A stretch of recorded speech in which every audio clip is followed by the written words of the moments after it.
Pondicherry government முதலமைச்சருக்கு முதல்ல ஒரு எண்ணம் இருந்துச்சு. இவர் போய் ம். புஷி ஆனந்த் கிட்டத்தட்ட அத கன்வின்ஸ் பண்ணாரு. ம். முதல்ல அத எதிர்த்தது பாண்டிச்சேரி சபாநாயகர் தான். ரோட் ஷோக்கு ஓகே. அனுமதியே குடுக்க கூடாது. இங்க ஓப்பன் ட்ரெயினேஜ் எல்லாம் இருக்கு. அப்ப 2 பக்கமும் ஜனங்க ஒதுங்கி நின்னு கீழ விழுந்துட்டாங்கன்னா என்ன பண்றது? பெரிய அளவுக்கு கெட்ட பேர் வந்துரும். ஏன்னா அவருக்கு தேர்தல் கவலை இருக்கு. ஓகே. அடுத்த சில மாதங்கள்ல தேர்தல் வரப்போது பெரிய கலவரமாயி உயிரிழப்பு ஏற்பட்டுச்சுன்னா என்ன பண்றது? ரோட் ஷோக்கு அனுமதியை குடுக்க கூடாதுன்னு பெரிய அளவுக்கு வந்து கொடி பிடிச்சது வந்து ரங்கசாமி கவர்மெண்ட்ல இருக்கிற மற்றவங்க தான். அதோட அவர் ஆஃப் ஆயிட்டாரு. முதலமைச்சர் வந்து அதுக்கு அனுமதி இல்லன்ட்டாரு. புஷியானத்துக்கு நம்ம வாங்கிரலாங்கிற எண்ணம் இருந்துச்சுங்க.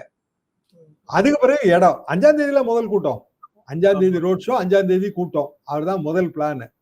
அதுக்கு பிறகு அவங்க 9ஆம் தேதி இப்போ பிரசன்ட் அந்த உப்புளம் இடத்துல போடுறதுன்னு அனுமதி வாங்கினாங்க. ஆனாலும் ரங்கசாமி கவர்மெண்ட்ட பெரிய அளவுக்கு விஜய் பாராட்டிட்டாரு.